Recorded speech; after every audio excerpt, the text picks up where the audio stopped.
Assalamualaikum warahmatullahi wabarakatuh. Halo semuanya, kami dari kelompok presentasi mata kuliah pengantar etika dan kemasyarakatan. Hari ini kami akan bahas tentang analisis ekonomi dan etika bisnis pada industri fashion, khususnya terkait tren slow fashion dan gaya hidup Yono atau You Only Need One. Selanjutnya, di sini kami beranggotakan yang pertama Andin Aputri, yang kedua Chelsea Lemendriani, saya sendiri, dan yang ketiga Emre Gaudencio Tayong. Di sini saya akan bahas tentang latar belakang. Nah, industri fashion merupakan salah satu industri terbesar di dunia yang terus berkembang dari waktu ke waktu. Namun, di balik perkembangan yang pesat, industri ini juga membawa dampak negatif, khususnya terhadap lingkungan dan sosial. Produksi pakaian dalam jumlah besar setiap tahunnya menghasilkan limbah tekstil yang sangat banyak, menguras sumber daya alam, dan menciptakan tekanan terhadap pekerja industri tekstil yang seringkali bekerja dalam kondisi yang tidak ideal.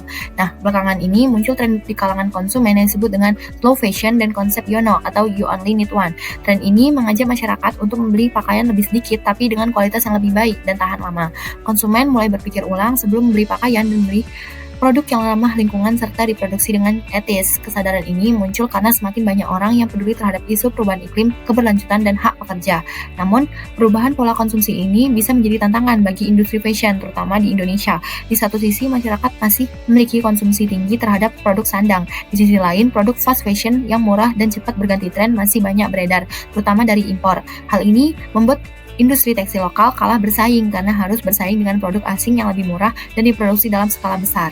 Selanjutnya, menurut artikel di kompas.id, dunia fashion yang lekat dengan industri sandang tengah menghadapi posisi dilema. Adanya fenomena gaya hidup slow fashion dan tren You Only Need One berpotensi menurunkan permintaan industri sandang nasional, sementara produk impor berskala masif semakin menurunkan daya saing produksi sandang nasional. Nah, di tengah kondisi ini, perusahaan fashion juga dituntut untuk menjalankan bisnis yang lebih etis. Mereka perlu memperhatikan kesejahteraan pekerja, mengurangi dampak lingkungan, serta tidak menyesatkan konsumen dengan klaim pemasaran palsu atau sekedar greenwashing. Nah, oleh karena itu, penting untuk menganalisis bagaimana industri fashion merespon perubahan ini dari berbagai sisi, baik dari segi ekonomi, persaingan pasar, hingga tanggung jawab sosial dan lingkungan. Nah, hal ini penting agar industri fashion kedepannya bisa tetap bertahan, tetapi juga memberikan dampak yang positif bagi masyarakat dan bumi. Nah, selanjutnya kami akan membahas rumusan masalah dari kasus yang kami bahas. Ada beberapa. Yang pertama ada bagaimana kebijakan impor pakaian dari luar negeri ini dapat mempengaruhi daya saing industri sandang nasional dan kebijakan apa yang dapat diterapkan pemerintah untuk melindungi industri lokal tanpa melanggar prinsip perdagangan bebas. Yang kedua, apakah tren show fashion and YONO akan mengubah struktur pasar dan pola persaingan dalam industri fashion, serta gimana produsen lokal dapat bertahan menghadapi dominasi produk impor murah. Dan yang ketiga ada bagaimana perusahaan fashion dapat menyeimbangkan antara capaian keuntungan bisnis dan tanggung jawab sosial terhadap kesejahteraan pekerja di sektor tekstil. Perkenalkan, nama saya Emre Gaudencio Tayong dan saya akan menandai rumusan masalah untuk nomor 4 dan nomor 5. Nomor 4 adalah seberapa besar peran konsumen dalam mengurangi dampak lingkungan dari industri fashion dan apakah langkah konkret yang dapat dilakukan perusahaan bisnis untuk benar-benar menerapkan praktik bisnis yang berkelanjutan. Untuk nomor 5, bagaimana membedakan antara strategi pemasaran, keberlanjutan yang otentik dan praktik greenwashing, serta sejauh mana regulasi diberlakukan untuk melindungi konsumen dan klaim pemasaran yang menyesatkan. Selanjutnya, di sini saya akan bahas analisis pertama, yaitu bagaimana kebijakan impor pakaian dari luar negeri mempengaruhi daya saing industri sandang nasional, dan apa kebijakan yang bisa diambil pemerintah.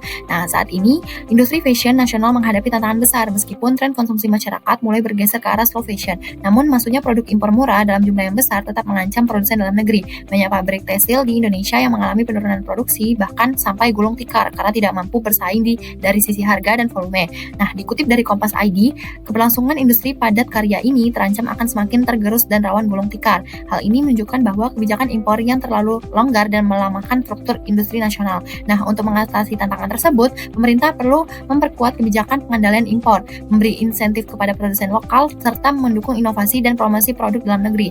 Nah, kampanye seperti Bangga Buatan Indonesia juga harus disertai perlindungan nyata agar industri nasional bisa bertahan di tengah arus globalisasi dan tetap tumbuh secara berkelanjutan. Nah, selanjutnya ada perumusan masalah yang akan kami bahas. Yang pertama ada perubahan struktur persaingan dan tren slow fashion.